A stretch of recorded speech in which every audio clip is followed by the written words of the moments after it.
వృద్ధాప్యం మారకుండా చేయగలవా? చేయలేదు. మార్పు అనివార్యం. నివారించడానికి వీలవుతుందా? వీలు కానే కాదు. జాయతే, వర్ధతే, విపరిణమతే, అపక్షీయతే, వినశ్యతే. ఏమిటండి ఇవన్నీ? పుట్టిన తర్వాత మనలో 6 మార్పులు వస్తున్నాయి.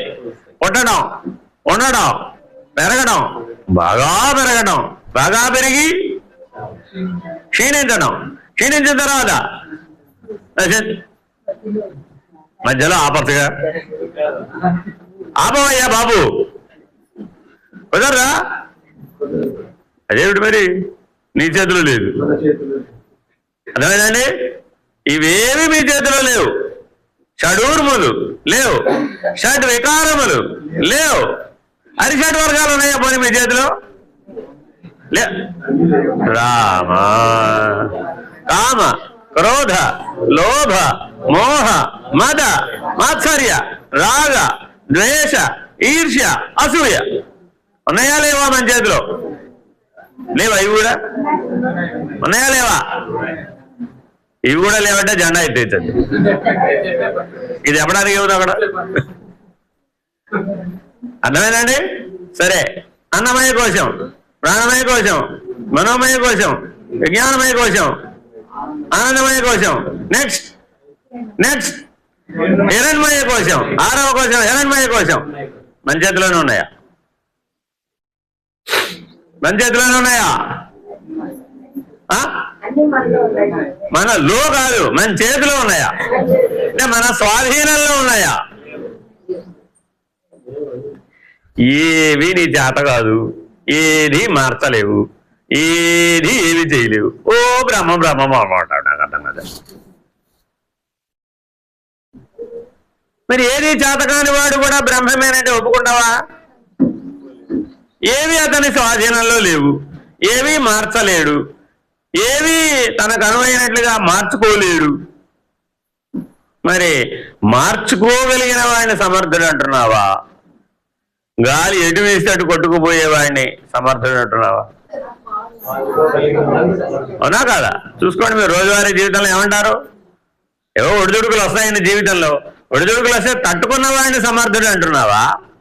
తట్టుకోకుండా వ్యసనపరుడు అయిపోయాడండి, అప్పుడు వాడిని సమర్థుడు అంటున్నావా?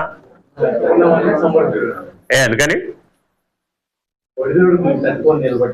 ఏమిటయ్యా మనదంతా బ్రహ్మం అన్నావు కదా ఇందాక. వాడు మద్యం తాగితే నీకెందుకు, ఇంకోటి తాగితే విషం తాగితే నీకెందుకు? ఏదైనా బ్రహ్మమే కదా. అనవచ్చా? అదిగో అలా అనవచ్చా? అలా అనవచ్చా? ఉచ్చము నీచము ఉన్నాయా లేవా? ఉచ్చము నీచము ఉన్నాయా లేవా? చెయ్య తగినది విడువ తగినది ఉన్నాయా లేవా? ఇప్పుడేగా అన్ని బ్రహ్మమేనను.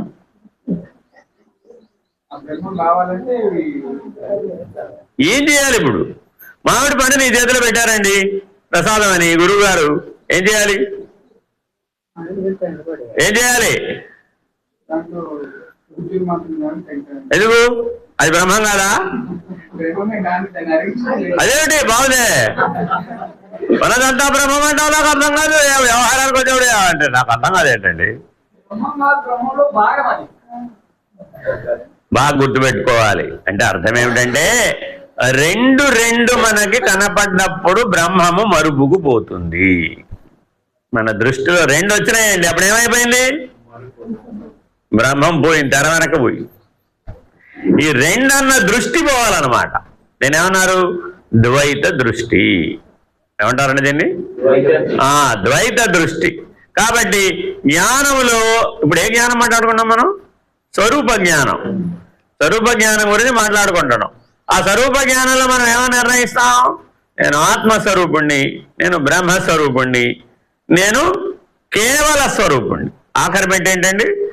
కేవల స్వరూపుడు. ఆ కేవల స్వరూపానికి నిర్ణయం పోవాలి అంటే మధ్యలో మజిలీలు ఏమిటి?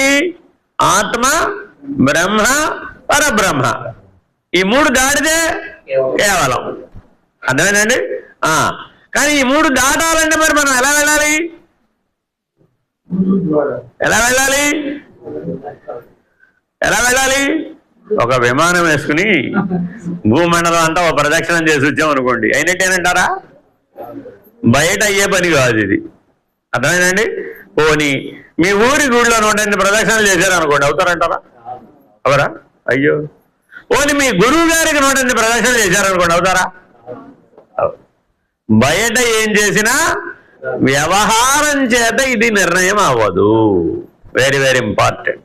కాబట్టి వస్తు నిశ్చయ జ్ఞానం అంటే బ్రహ్మము, నిర్ణయాత్మక జ్ఞానం అంటే ఆత్మజ్ఞానము. బ్రహ్మ జ్ఞానాన్ని పొందేటప్పుడు ద్వైత, విశిష్టాద్వైత, అద్వైత అన్న 3 నిర్ణయాలు తెలిసే తప్ప బ్రహ్మము తెలియబడదు. ద్వైతం కూడా చెప్పే దేని గురించి? బ్రహ్మము గురించే. విశిష్టాద్వైతం కూడా దేని గురించి చెప్తుంది? బ్రహ్మము గురించే. అద్వైతం కూడా దేని గురించి చెప్తుంది? బ్రహ్మము గురించి. కాబట్టి జ్ఞానాతీతము బ్రహ్మము నిర్ణయం చేయాలి అంటే ద్వైత, విశిష్టాద్వైత, అద్వైత అన్న లక్షణాలను బాగా పరిశీలించాలి. ఎంత బాగా పరిశీలించాలి? ఎంత బాగా పరిశీలించాలి? రోజు మీరు మేల్కొంటున్నారా, మేల్కోవటం? ఏమంటే నిద్రపోయి మేల్కొంటున్నారా, మేల్కోవటం లేదా? రాత్రి నిద్రపోయారా, మేల్కొన్నారా? పొద్దున రాత్రి నిద్ర ఉన్నట్టా లేనట్టా? మనకిప్పుడు రాత్రి నిద్ర అనే అనుభవం కలిగినట్టా, కలగనట్టా? కలిగినట్టా, కలగనట్టా? కలిగినట్టేనా? నిద్ర ఉంటే మెలకు ఉన్నట్టా, లేనట్టా? ఉన్నట్టే. నిద్ర మెలకువ ఉంటే కళ ఉన్నట్టా, లేనట్టా? అది కూడా ఉన్నట్టే. నీకు తెలిసే జరుగుతున్నాయంటావా? ఇవి తెలియకుండా జరుగుతున్నాయంటావా? నీకు మెలకువ, నీకు కళ, నీకు నిద్ర తెలిసే జరుగుతున్నాయంటావా? తెలియకుండా జరుగుతున్నాయంట?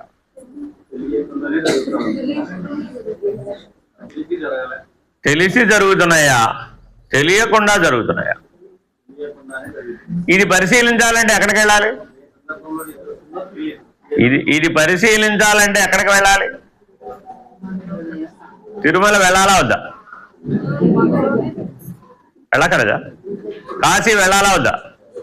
కర్లేదా? చర్చికి వెళ్ళాలా వద్దా? మసీదుకి వెళ్ళాలా వద్దా? ఎందుకని? ఎక్కడికి వెళ్ళినా ఈ 3 ఉంటున్నాయా లేదా? ఎక్కడికి వెళ్ళినా ఉన్నాయా లేదా? నీకు తెలిసి జరిగితే జ్ఞానివి, తెలియకుండా జరిగితే అజ్ఞాని.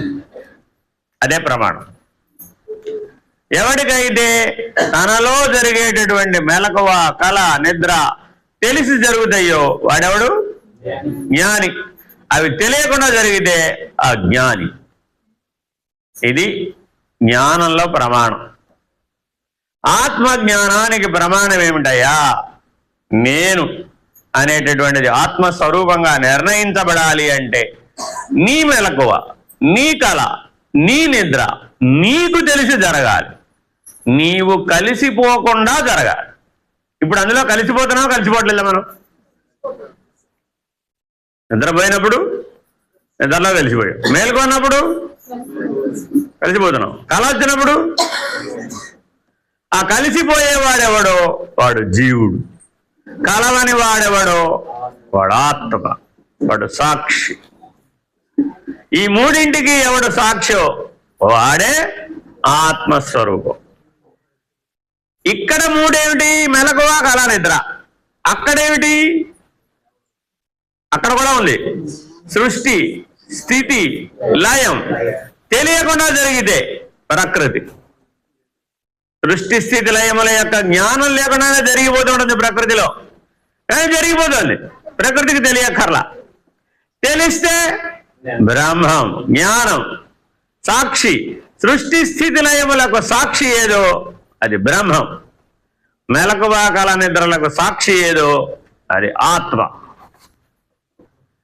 ఇక్కడ సాక్షి ఆత్మ, అక్కడ సాక్షి బ్రహ్మం. సృష్టి